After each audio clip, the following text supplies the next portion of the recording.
निलेश लंके गेल्या 2 दिवसांपासून नगरच्या जिल्हाधिकारी कार्यालयाबाहेर आंदोलन करतात। मग तो कांद्याचा प्रश्न असेल, दुधाचा प्रश्न असेल, शेतकऱ्यांच्या मुद्द्यांवरती ते उपोषणासाठी बसलेले आहेत। तुम्ही आज उपोषणाच्या ठिकाणी जाणार तशी माहिती आहे, आपली काही चर्चा झाली आहे का? त्याच्यावरती कुणी मार्ग काढला पाहिजे? अजून सरकार दरबारी चर्चा होत नाही। अर्थातच सरकारनीच काढला पाहिजे। किती असंवेदनशील हे ट्रिपल इंजिनचं महाराष्ट्राचं आणि केंद्राचं सरकार आहे, ह्याचं अतिशय मोठं उदाहरण म्हणजे निलेश लंकेंचं आंदोलन आहे। तुम्ही बघा किती असंवेदनशील सरकार आहे की एकानेही सरकारमध्ये एक जबाबदार लोकप्रतिनिधी, लोकांच्या प्रेमातला मनातला खासदार आता जो निवडून आलेला आहे, त्याला आंदोलनाची वेळ येते। दूध, कांदा, सोयाबीन, साखर अशी अनेक पिकं आहेत ज्याला हमीभाव मिळत नाही, वेळेवर पैसे मिळत नाहीत। इथे महागाई तर गगनाला उचली आहे आणि एकीकडे शेतकऱ्याला 2 पैसे मिळत नाहीत। मी स्वतः निलेश लंके, त्यांचं कुटुंब, आमचे स्थानिक अध्यक्ष तात्या, माननीय जयंत पाटील साहेबांची माझं आज सकाळी बोलणं झालं। आम्ही सगळेच, बाळासाहेब थोरातही वाटतं आज जाणार आहेत असं मला काँग्रेस पक्षाकडून कळलेलं आहे। पण माझी निलेश लंकेंना विनंती राहील की आपण सगळे मिळून मार्ग काढू, कारण उपोषण ते करतायत पण त्यांच्या तब्येतीचीही काळजी घेतली पाहिजे त्यांनी, कारण का त्यांच्यावर खूप मोठी जबाबदारी आहे। पूर्ण नगर जिल्ह्यातल्या लाखो लोकांची जबाबदारी आज निलेश लंकेंवर आहे, त्यांचे लोकप्रतिनिधी आहेत ते, त्यामुळे त्यांची पूर्ण जबाबदारी ही पक्ष म्हणून आमची आहेच, पण त्याचबरोबर त्यांनी तब्येतीचीही काळजी घेतली पाहिजे। आणि महाराष्ट्र सरकार हे किती असंवेदनशील शेतकरी, महिलांच्या बाबतीत आहे हे मला काही नवीन सांगण्याची गरज नाही। इंडियन क्रिकेट टीम ज्यावेळेस आली त्यावेळेस सरकारने जवळपास 11 कोटींची घोषणा केली की आम्ही खेळाडूंना 11 कोटी द्यावे। त्याच्यावरती बरीच टीका होती की राज्याच्या तिजोरीत पैसा नाही म्हणता आणि खेळाडूंना 11 कोटी रुपये देतात, तर मग हे सगळे प्रश्न सोडवायला पैसे नाही। कसं आहे, जुमलेबाज सरकार आहे, त्याच्यामुळे भ्रष्ट जुमला पार्टीचं हे सरकार आहे। भ्रष्टाचाराच्या रोज क्लीन चिट्स देतात, त्याच्यामुळे ते भ्रष्टाचारी आहेत का नाहीत का आरोप करायचे, लोकांना भीती आईस, इन्कम टॅक्स, CBI, EDची दाखवायची, पक्ष फोडायचे, घरं फोडायची। त्यामुळे खरंच भ्रष्टाचार झाला का नाही याचं उत्तर एक नागरिक म्हणून, एक लोकप्रतिनिधी म्हणून मी भारतीय जनता पक्ष आणि सत्तेत असलेले त्यांचे नेते देवेंद्रजींना अतिशय विनम्रपणे विचारते, कारण नक्की खरं काय, म्हणजे मी पहिल्यांदाच माझ्या आयुष्यात असं काल तुमच्याच माध्यमांच्या चॅनल्सवरच मी पाहिलं की पोलीस म्हणले आमच्याकडून चूक झाली। एवढी मोठी चूक कशी झाली? वायकरांच्या घरातल्या कुटुंब, त्यांची बायको कशातून गेली आहे, काय दुःखातून गेली आहे हे मी जवळून पाहिलेलं आहे। मी त्यांच्याशी अनेक वेळा फोनवर बोललेले, त्यांच्या घरातली लहान लहान मुलं, म्हणजे आज काय परिस्थिती आहे, त्यांना क्लीन चिट दिली, काल मी TV वरही पाहिलं, पण त्यांचं कुटुंब कशातून गेले अनेक वर्ष जात आहे।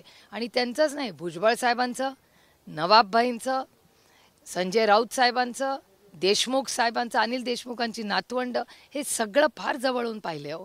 त्यामुळे भारतीय जनता पक्षाचं जे यूज अँड थ्रो किंवा खोटे आरोप करायचे, त्यानंतर ED, CBI, इन्कम टॅक्सच्या केस लावायच्या, माझ्या 3 बहिणी लांब कशाला जा, आमच्याच घरातलं उदाहरण बघा ना, माझ्या 3 बहिणींवर ह्या ज्या 5-5 दिवसाची रेड झाली, माझ्या 3 बहिणींचा काय संबंध राजकारणाशी किंवा भ्रष्टाचाराची किंवा या कुठल्याच गलिच्छ राजकारणाशी? माझ्या 3 बहिणी, त्यांची मुलं, त्यांची नातवंड कशातून गेले हे आम्हाला माहिती, आणि आज तुम्ही रोज उठून प्रत्येकाला क्लीन चिट देता। मग भ्रष्टाचारी होते का नव्हते याचं उत्तर भारतीय जनता पक्षाने दिलं पाहिजे।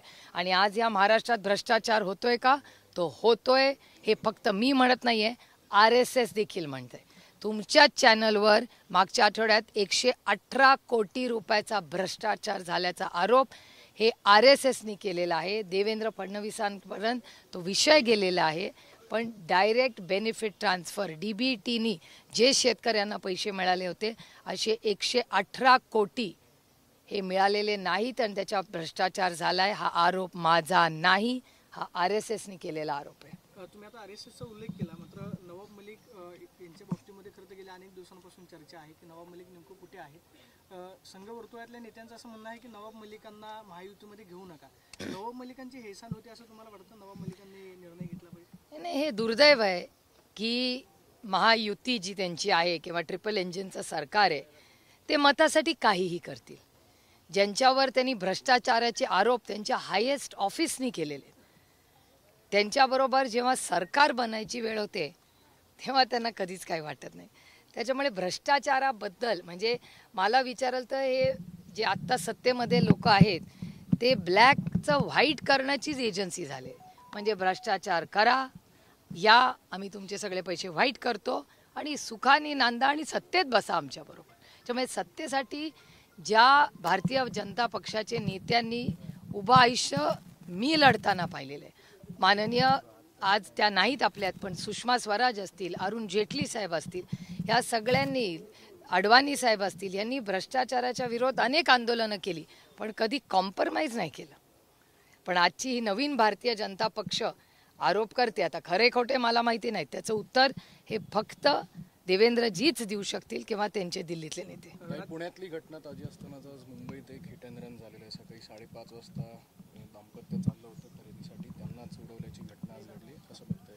हिट अँड रन आणि ट्रॅफिक कंट्रोल याच्याबद्दल मला असं वाटतं की अनेक वर्ष आम्ही सगळे रोड सेफ्टीला प्राधान्य दिलं पाहिजे. आणि दुर्दैव असं झालं की रक्ताची तपासणी बदलणे, पटकन बेल मिळणे किंवा काहीतरी चुकीच्या माहिती देणे, हे सगळं जे त्या गृह खात्याकडून होतं आहे ना, त्याच्यामुळे लोक इतके कॅज्युअल झालेले आहेत गृहमंत्रालयाबद्दल की त्या वर्दीचा मान सन्मान आजही मला आहे. महाराष्ट्राच्या पोलिसांचा सार्थ अभिमान मला आहे. आजही अतिशय उत्तम काम करतात. काल पुण्यामध्ये चॅनलवर मी पाहिलं, त्या महिलाचे अश्रू हे सरकारला दिसत नाहीत, आम्हाला सगळ्यांना दिसतात, पण या असंवेदनशील सरकारला दिसत नाहीत. तिच्या डोळ्यातले अश्रू कोणीतरी पहा, तिचं दुःख जाणून घ्या.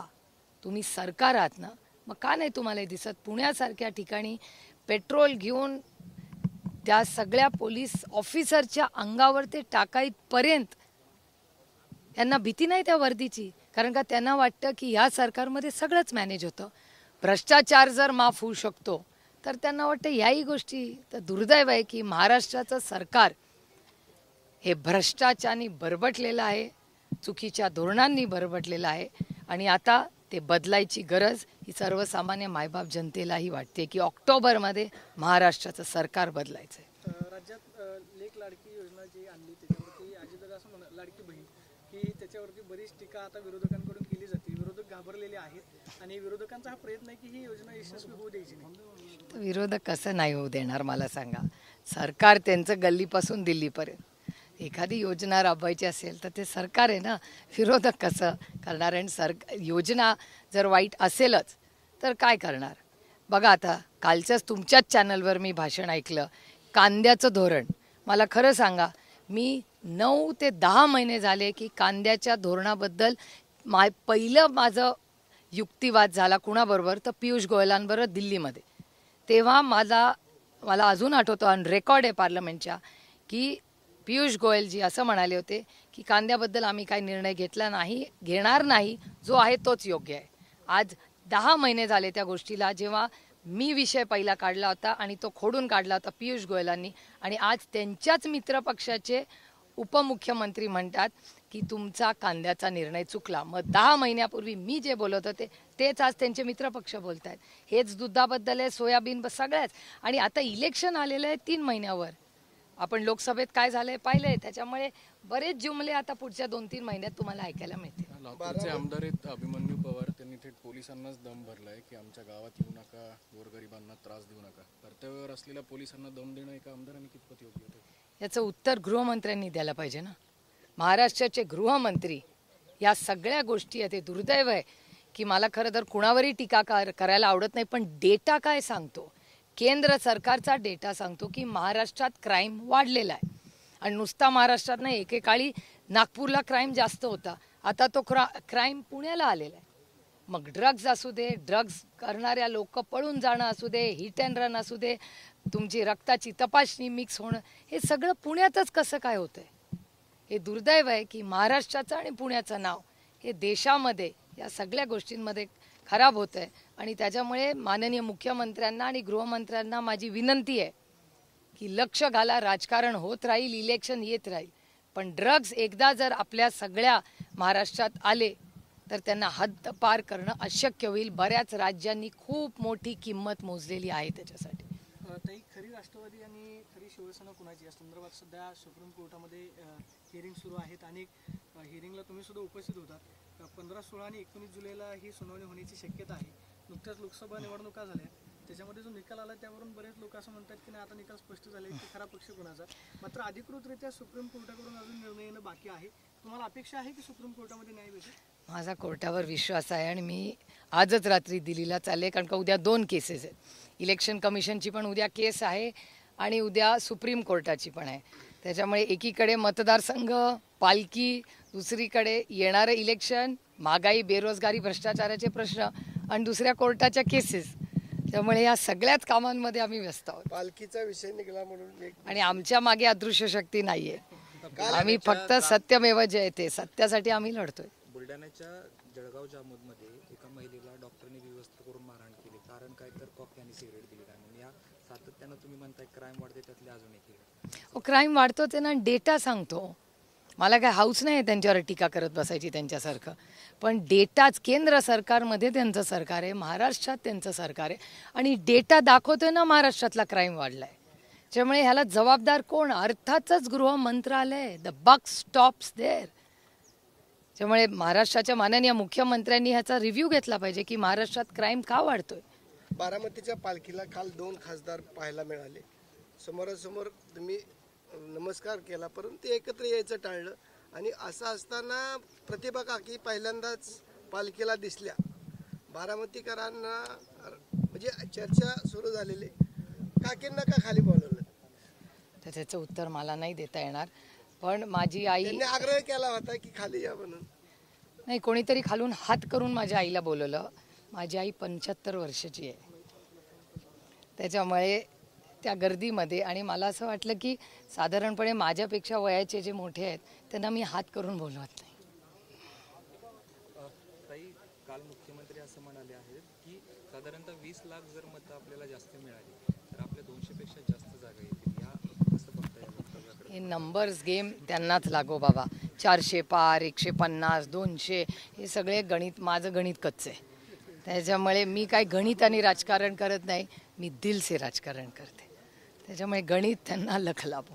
ताई, शेवटचा प्रश्न, मराठा आरक्षण आणि ओबीसी आरक्षणाचा प्रश्न अजूनही राज्यामध्ये सुटलेला नाही. एकीकडे मनोज जरांगे कालपासून शांतता रॅली जी आहे ते काढतायत, मोठी गर्दी होती. राज्य सरकारनं मनोज जरांगेंना दिलेली आश्वासनं पूर्ण झाली नाहीत असं तुम्हाला वाटतं का? किंवा राज्यामध्ये जे काही वातावरण दूषित होतंय त्याला नक्की जबाबदार कोण? अर्थातच सरकार. आमचं एवढंच म्हणणं आहे, पहिल्या दिवसापासून गेले 10 वर्ष मी संसदेत या विषयाबद्दल बोलते.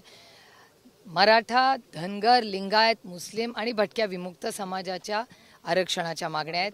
एक कॉम्प्रिहेन्सिव्ह बिल महाराष्ट्र सरकारने चर्चेतून महाराष्ट्रात चर्चा व्हावी, ते पास करून दिल्लीला पाठवावं. दिल्लीला कॉन्स्टिट्यूशन अमेंडमेंट करावी लागेल.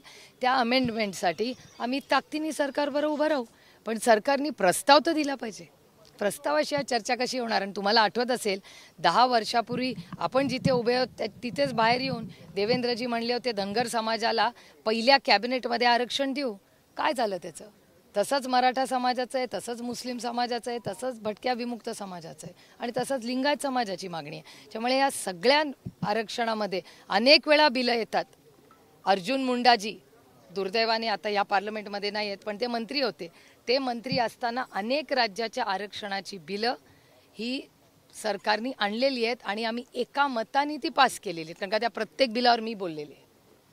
पण दुर्दैवाने जेव्हा महाराष्ट्राची पाळी येते तेव्हा आरक्षणाबद्दल या सरकारने फक्त फसवणूक केलेली आहे.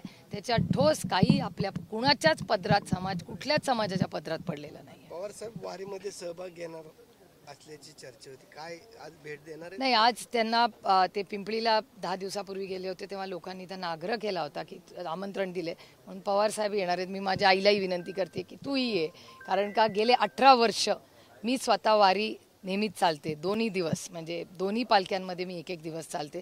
त्यामुळे माझ्यासाठी हा खूप एक आनंदाचा दिवस आहे की वारी जेव्हा असते ते एक मोठं कुटुंब म्हणून आम्ही सगळे रामकृष्ण हरीचा गजर करत, माऊली माऊली करत आम्ही सगळे पालखीमध्ये सहभागी होतो. आणि पांडुरंगाचरणी एकच प्रार्थना आम्ही दरवर्षी करतो की चांगला पाऊस पडू दे आणि अडचणीत आलेल्या बळीराजाला न्याय मिळू दे.